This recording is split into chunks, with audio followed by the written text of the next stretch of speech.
La diferencia que va a tener esta editorial es que cuando se abría este editorial ella estaba haciendo una campaña de afiliación a Instagram para Miguel del Pla. Es verdad. Así que sigan a Del Pla Miguel en sus redes para que cuando vuelva pueda hacer sus vivos. Y también, ¿por qué no? Sigan a nuestra candidata, a la candidata de los trabajadores, de los y las trabajadoras. Para que también salga en vivo su editorial, ¿o no? ¿Cuántos son los seguidores que hay que tener en Instagram? 1000 seguidores para poder hacer 1000 seguidores. Bueno, yo creo que Gaby re llega, Miguel igual también. Ahí yo lo voy a empezar. Hay que hacerle campaña. Le vamos a hacer campaña. Nosotras te hacemos campaña, Gaby. Bueno, muy bien, gracias. Entonces en la próxima salís en vivo por Instagram. Bien. ¿Por qué no? Bueno, bienvenida. Bueno, muchas gracias, compañeros, por la bienvenida. Estar acá, bueno, obviamente en Patagonia Vereda, desde otro lugar. Está distinto, pero bueno, me gusta obviamente siempre estar en Patagonia Vereda, en la conducción, o bueno, de la manera que sea para participar. Así que bueno, estamos en esta nuevo desafío, ¿no? Porque también la editorial tiene sus características, ¿no? De poder hacer un análisis un poco más profundo de la situación política actual, que de alguna manera lo vienen haciendo los diferentes entrevistados. Recién estaba Néstor Pitrola, que habla un poco más de la cuestión nacional. El Frente de Izquierda a nivel nacional está en una campaña muy importante con sus candidatos en cada provincia para poder colocar esta alternativa política en el medio de lo que es un poco el vendaval político que hay de candidatos, de situaciones que se van o que van aconteciendo en lo que tiene que ver con medidas del gobierno nacional y los gobiernos de cada provincia. Y esta editorial un poco va a ir por ahí, ¿no? Obviamente mi candidatura tiene como fin poder hacer ese análisis también desde un lugar donde la izquierda entiende cómo va siendo este proceso político electoral en el marco del ajuste del plan motosierra de Javier Milei y en el marco del ajuste también de Claudio Vidal, en este caso en la provincia. Así es. Así que la idea es un poco analizar esa situación en este año de 9 meses de gobierno de Claudio Vidal, de lo que viene aconteciendo hacia los sectores de los trabajadores y hacia qué lugares o hacia dónde está apuntando las políticas de gobierno Claudio Vidal. Y en este momento nosotros nos encontramos en el marco de un paro de docentes, de movilizaciones de los trabajadores de la salud, que hoy tienen una asamblea que está siendo ampliamente convocada y que hay muchas personas que están viendo en el día de hoy a participar activamente como jubilados, como desocupados, como trabajadores que también se agrupan en otros sindicatos de la administración pública, pensando en la posibilidad de salir a organizarse y salir a la calle para reclamar la reapertura de paritarias. Y frente a un gobierno que se cerró de manera autoritaria, ¿no? Acá en este programa estuvo hace unos días también el ministro de Trabajo, Ezequiel Berbes, diciendo que no va a haber paritarias, que se cerró, y manteniendo esa postura de un discurso totalmente antitrabajadores, ¿no? De demonizarlos y de colocarlos como los responsables de llevar adelante acciones de huelga que buscan perjudicar al gobierno de Claudio Vidal. Y la realidad, es que esta situación de perjudicar a los trabajadores que se concreta en descontar días de paro, en multar al gremio docente, en decir los docentes trabajan solo 4 horas y ganan 1.300.000 pesos en un solo cargo, y todo esto, ¿qué representa para los trabajadores de Santa Cruz? La continuidad del régimen kirchnerista. Entonces, en este momento lo que estamos viendo es que hay una continuidad de las políticas del régimen kirchnerista que gobernó durante 30 años esta provincia, y que este sector político de Claudio Vidal, que tiene una coalición de partidos en la que están metidos referentes de la UCR, de Encuentro Ciudadano, finalmente terminan tomando las decisiones y tomando las mismas políticas que tomaba el gobierno de Alicia Kirchner en los últimos 8 años antes de que asuma Claudio Vidal. Y en este sentido es importante poder comprender por qué hay que caracterizar este gobierno de Claudio Vidal como una continuidad de esas políticas del gobierno kirchnerista, porque ellos se han colocado como la oposición, y esto es una falsa oposición, es un falso gobierno que pretende decir que ellos son distintos, y han lanzado el candidato de ellos, Daniel Álvarez, haciendo una defensa del gobierno de Claudio Vidal, y anda por los medios de comunicación hablando de la intransigencia del gremio docente. Hoy el gremio docente representa el gran colectivo de trabajadores de la provincia de Santa Cruz, porque hoy están marcando el camino de la lucha y la resistencia frente a un gobierno que pretende imponer paritarias a la baja, que pretende sostener que las condiciones edilicias de las escuelas se mantengan en la misma situación, donde no hay una reparación real, donde no hay insumos para los hospitales, donde vemos que hay trabajadores de salud que están denunciando la precariedad laboral, las largas horas de trabajo que no alcanzan tampoco para cubrir la canasta familiar, y un permanente ataque de intentos de reformas laborales que solamente van en detrimento de las condiciones de trabajo y de vida de los trabajadores.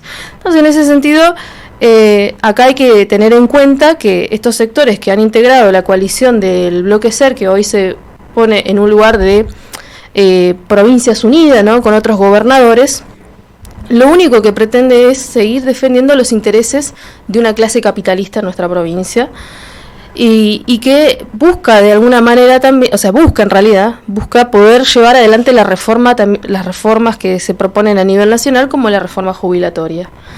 Entonces, derrotar al gremio docente, ¿qué implica, no? Esta búsqueda de golpear al colectivo docente, decir, bueno, les descontamos el salario, y la misma Iris Rajido, a partir de esto, de sostener que el paro va bajando su adhesión a partir de que los docentes sufren descuentos, y que obviamente esto afecta las condiciones de vida de la docencia.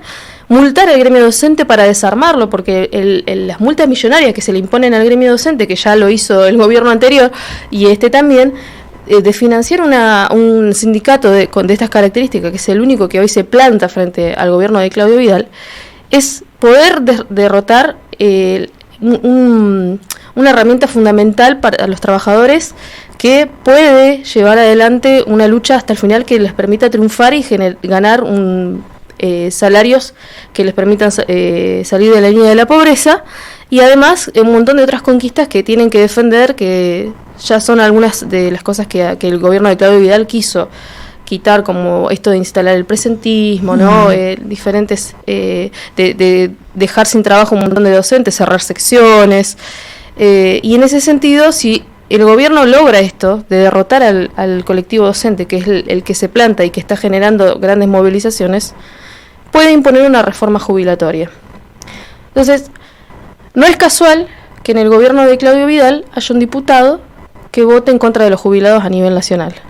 Porque el voto de Garrido, que legitima el veto a los jubilados de lo que fue el veto presidencial de Javier Milei, implica acompañar este tipo de reformas jubilatorias. Es decir, armonizar la caja, eliminar el 82% móvil y recortar las jubilaciones a los trabajadores de Santa Cruz.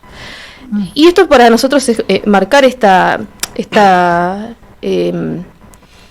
característica del gobierno de Claudio Vidal, que se asemeja o es igual al gobierno de Milei, es importante para entender por qué hoy ellos no son una oposición real o son una falsa oposición al gobierno nacional. Porque se han colocado dentro de un frente electoral que pretende decir, bueno, nosotros venimos a defender a nuestra provincia de lo que es el gobierno de Javier Milei. Mientras tanto, también en ese frente electoral lo llevan a Puyaro, de la provincia de Santa Fe, que ya impuso una reforma jubilatoria en su provincia. Exactamente, que descuenta, que ataca a los trabajadores de su provincia, y que va en línea con ese ajuste, ¿no? Ni hablar de que estos sectores políticos también le han aprobado la ley de bases, o han acompañado la ley de bases de Javier Milei en el Congreso. Quería por ahí mencionar esto un poco de lo que pasa hacia adentro del frente de Claudio Vidal, porque también integran partidos, por ejemplo, como Encuentro Ciudadano. Encuentro Ciudadano, que se ha caracterizado en determinados momentos como oposición al gobierno kirchnerista y ha utilizado el discurso antikirchnerista para fundamentar su política.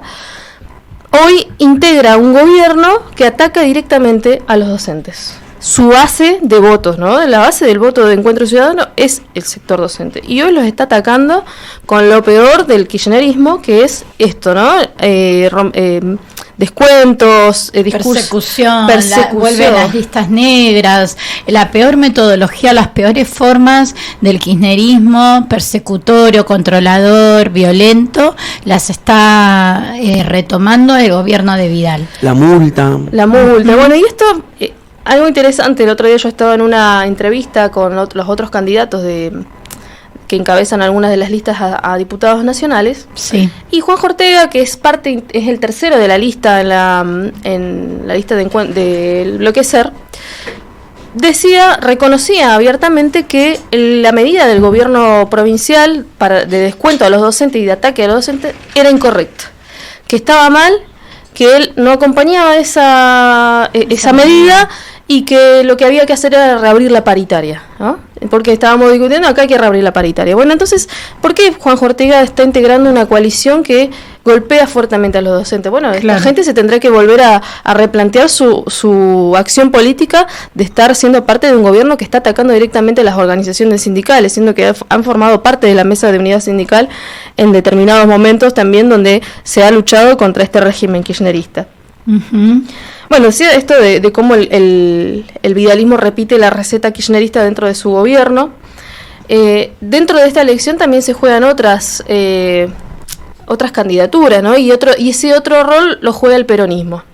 El peronismo que también tiene su candidato, un candidato que no llegó de manera feliz a representar a la base kirchnerista en Santa Cruz, que muchos lo desconocen y lo repudian porque la forma de colocar este candidato fue a dedo, básicamente, no tuvieron las instancias de debate que en algún momento el PJ habrá tenido para definirlo, o sus internas. Esas internas fueron eliminadas directamente y se puso a dedo un candidato. Bueno, este candidato que es el cura Molina, que es muy conocido por ser quien es el fundador de y director de la Fundación Baldoco, que es para infancias y adolescencias en situaciones de vulnerabilidad, que tiene una sede en Cañón Seco, que tiene su sede en Calafate, que tiene en Chaco, e incluso también se conoce que tiene en Haití una fundación, ¿no? Es increíble, ¿no? Sí, pero ha llegado la Fundación Baldoco, llegó a Haití. Si lo buscan, bueno, esa es la pregunta. ¿Cómo se financia? ¿Cómo se financió el cura Molina para sostener estas fundaciones que han manejado cifras millonarias? Porque también para sostener estas estructuras que tienen estos edificios, sostener todo lo que es pagar salarios y un montón de infraestructura que implica además viajes, porque también han viajado con esos niños que asisten a esa fundación. Esos fondos provenían del Estado provincial de Santa Cruz. ¿Quién financiaba eso? Alicia Kirchner, porque viene de la mano de Cristina Fernández y Alicia Kirchner. En el caso de Santa Cruz, la fundación era financiada por el Estado provincial de Santa Cruz, y en el caso de Chaco, por Chaco. Y este cura Molina, bueno, a partir de recibir estos fondos, ha llevado adelante esta fundación, ¿no? Pero, ¿qué pasa con la transparencia de los fondos utilizados para esta organización? Porque nadie sabe a ciencia cierta cuántos fondos fueron destinados, que se habla de millones y millones, pero que nunca se transparentaron en cuentas públicas, porque es manejado por una sola persona que organiza todo este entramado que es sostener una fundación, pero no hay ningún tipo de rendición de cuentas a nadie. Entonces, el gobierno provincial de Alicia Kirchner durante muchísimos años sostuvo con cifras millonarias al cura Molina para que tenga esta fundación, mientras que pasaba en la provincia de Santa Cruz. Porque todos hablan hoy de cómo está la situación de los colegios, que es una estructura que se cae a pedazos porque tiene muchísimos años de no tener mantenimiento. Uh-huh. Tenemos salarios por debajo de la línea de pobreza, porque además se negoció durante mucho tiempo a la baja, y nosotros tenemos una pérdida de poder adquisitivo de muchos años, y en eso la educación de Santa Cruz, la educación pública de Santa Cruz, se vio vaciada y desfinanciada. Uh-huh. Mientras que vemos que el kirchnerismo estuvo colocando fondos a una fundación que nunca transparentó número. Como que se filtraba la plata por un lado de manera irregular y que no supervisada y sin ningún tipo de control, y por el otro lado de financiamiento en salud, en educación pública, en los salarios, en obra pública, o la obra pública también destinada, ¿no?, a sus sectores o a sus amigos. Bueno, eso por un lado, y además que también financió otras instituciones de carácter privado, como es el Uppsala College en Calafate, que recibe sumas millonarias, las sigue recibiendo a partir del gobierno provincial de Claudio Vidal. Es una institución que visitó también el propio Jairo Guzmán para sostener que es el modelo educativo al que apuntan, este modelo de educación privada. Que se hizo con plata pública. ¿No? Esto que por un lado los libertarios repudian al Estado como sostén de lo público, y por otro lado estos gobiernos que han allanado el camino para que hoy lleguen al poder quienes hoy están arrasando con el Estado, financiando estas instituciones educativas, que tampoco hay una transparencia, tampoco existe un control público social sobre esos fondos que se destinaron para las instituciones privadas que funcionan en Santa Cruz. Entonces, las candidatas del peronismo y el kirchnerismo en Santa Cruz, ¿qué representa? Sostener la educación privada, intereses privados, millones y millones que fueron para un tipo que no sabemos cómo manejó esos fondos, mientras la educación pública hoy está en crisis y los gobiernos siguen sosteniendo el ajuste sobre ese colectivo que es la DOSAC, sobre la docencia, sobre los trabajadores estatales, estigmatizándolos, demonizándolos a nivel provincial y a nivel nacional, porque a nivel nacional se quita el FONIT, se imponen paritarias a la baja. Bueno, toda esta situación que hoy vivimos, que vemos que cada vez más está llenando las calles de diferentes luchas y colectivos que siguen siendo atacados y vulnerados por los gobiernos de estos regímenes que defienden una clase capitalista y beneficios capitalistas, ¿no? Y en eso quería apuntar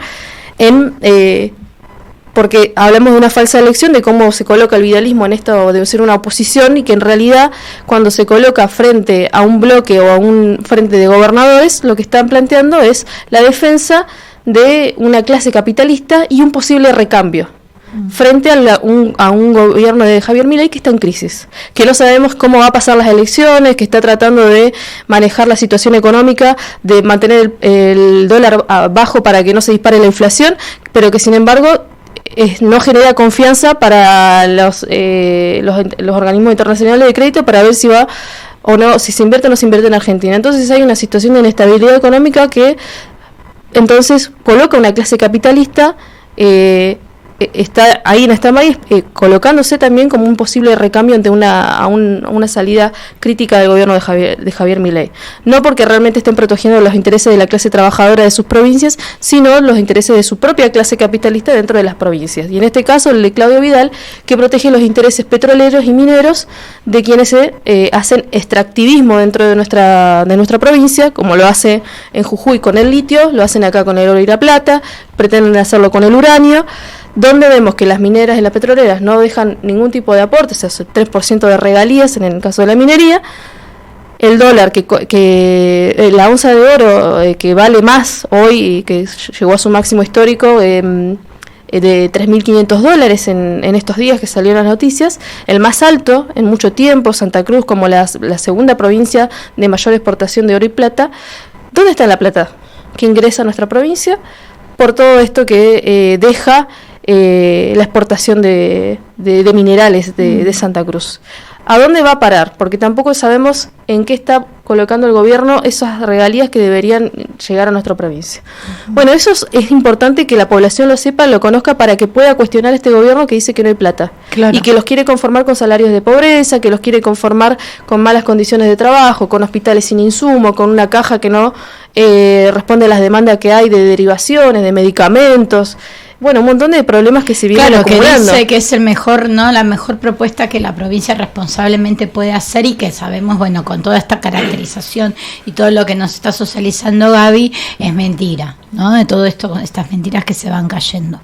Bueno, esto por un lado de la cuestión de cómo el gobierno pretende imponer un discurso donde no hay plata y que son la intransigencia son los trabajadores estatales que están queriendo reclamar y reapertura de paritaria y salario. Bueno, acá tenemos la alternativa. Acá a la izquierda le dice, mire, gobernador, acá está la plata, de acá se sacan los fondos, desde acá hay que financiar planes de vivienda, construcciones de escuelas, construcciones de hospitales, de rutas. Por acá se tiene que dejar de pagar deuda externa, ilegítima, usuraria, se tiene que dejar de pagarle a las multinacionales que se llevan en pala nuestros recursos, y hay que ponerlos en Santa Cruz.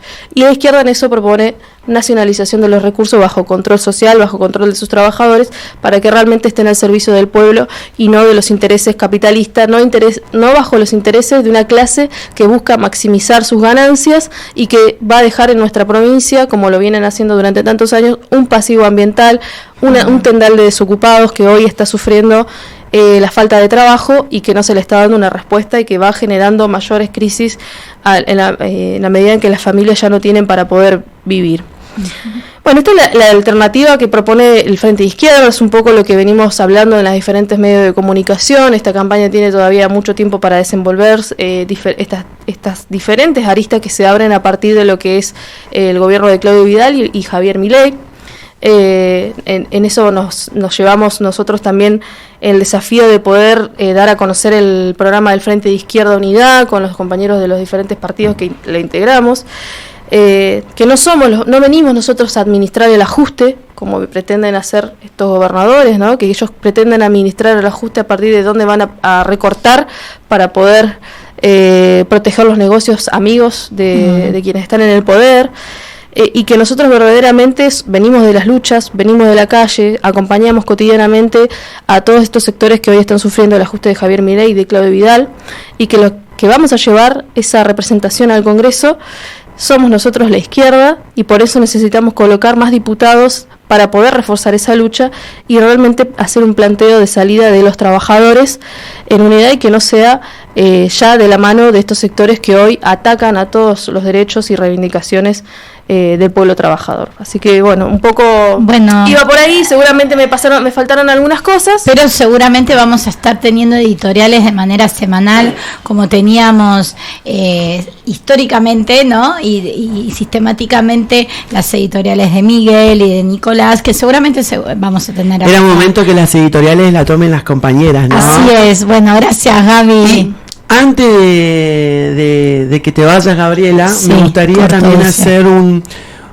también hacer mención, porque después no sé si vamos a tener tiempo, de que hoy se cumplen 10 años del crimen de odio de Marcela Chocobar. Sí. Tenés unas palabras, porque vi, desde ayer que venimos hablando, vi que estabas recordando ese momento, sobre todo que acá en la provincia de Santa Cruz el plenario de trabajadoras estuvo al frente acompañando a las hermanas. Desde el minuto 1. Ustedes han estado, entonces estuve buscando que en el 2015 los crímenes de odio registrados eran alrededor de 13 y hoy en el 2025 a la fecha, o sea, hoy a septiembre, está elevando a 166 crímenes de odio, de enero a septiembre. Es decir, hay un aumento en esto de que estos partidos que representan el odio difunden discursos y acciones, como por ejemplo el caso de Jairo Guzmán, que también es candidato me parece a mí que esas medidas, esos discursos no quedaron en una fotografía, sino que también fueron y quemaron la placa de Marcela, quemaron la foto de Marcela que tenía en el cementerio, porque las hermanas hasta hoy piden que aparezca el cuerpo de Marcela Chocobar. Entonces me gustaría que en breve hagas un comentario sobre el aniversario de los 10 años de Marcela Chocobar. Bueno, Marcela Chocobar desaparece un 6 de septiembre de 2015, que es inmediatamente, sus hermanas empiezan a reclamar por la aparición, porque